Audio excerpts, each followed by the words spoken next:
إنا أنزلناه قرآنا عربيا لعلكم تعقلون. أعوذ بالله من الشيطان الرجيم.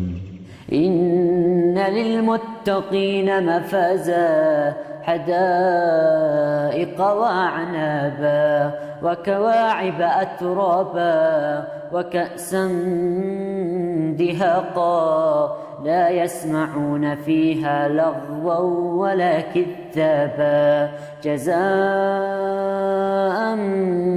من ربك عطاء حسابا رب السماوات والأرض وما بينهما الرحمن لا يملكون منه خطابا يوم يقوم الروح والملائكة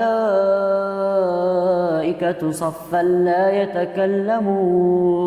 لا يتكلمون إلا من أذن له الرحمن وقال صوابا ذلك اليوم الحق فمن شاء اتخذ إلى ربه مآبا إنا أنذرناكم عذابا قريبا يوم ينظر المرء ما قدمت يداه ويقول الكافر يا ليتني كنت ترابا.